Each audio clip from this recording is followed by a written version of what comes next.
19 তারিখে চলে গেছিলাম অভিরাজের রাইস সেরিমনিতে।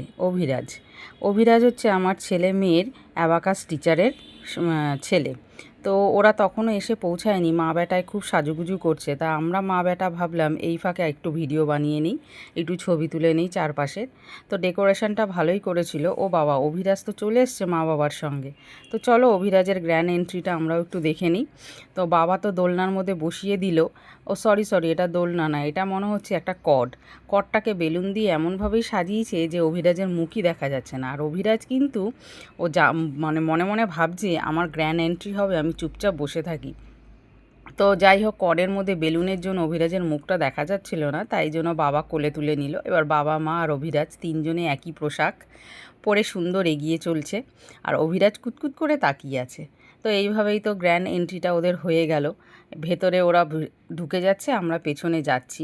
তো তখনও পর্যন্ত লোক সেরকমভাবে এসে পৌঁছায়নি, আমরাই ছিলাম। আর যা গরম ভেতরে লাগছিল, অভিরাজের মার মাথা গরম হয়ে গেছে। দুটো কুলার, তাও ঠান্ডা হচ্ছে না।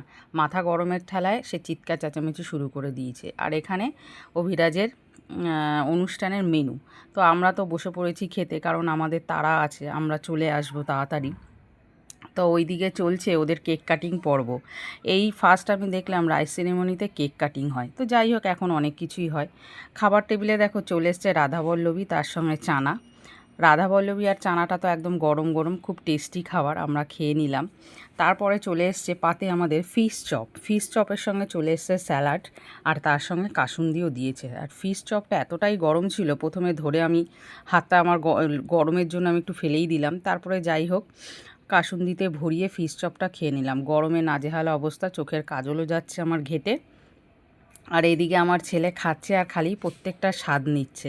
তা খেতে খেতে যাই হোক, এগুলো সব কমপ্লিট হয়ে যাওয়ার পরে চলে এসছে আমাদের রাইসের সাথে চলে আসবে এবার কষা চিকেন কষাটা কিন্তু সেই লেভেলের হয়েছিল, একদম দেখতে ফাটাফাটি অসাধারণ হয়েছিল খেতে, একদম কষা কষা চিকেন। তো যাই হোক, লেগ পিস নিয়ে এবার মিশুকে একটু লড়াই চলবে। এদিকে ঘাম টস করে ঝরছে, খেতে গেলেও তো ঘাম ঝরাতে হয়, তাই না? তো একদম টেনে হিঁচড়ে লেগ পিস খাচ্ছে। তো খাওয়ার শেষ পাতে চাটনি পাঁপড় তো থাকবে, তার সঙ্গে আছে মিষ্টি সন্দেশ। আর সবথেকে শেষে বলি একটা কথা, লোকেশানটাই আমি দেখাতে পারিনি প্রথমে, তাই শেষে ভাবলাম তোমাদের লোকেশানটা একটু দেখিয়ে দেই, কোথায় অনুষ্ঠানটা হয়েছিল। সব কিছু মিলিয়ে অনুষ্ঠানটা খুব ভালোই কাটলো। তো চলো তোমাদেরকে টাটা জানিয়ে শেষ করছি আজকের ভিডিও।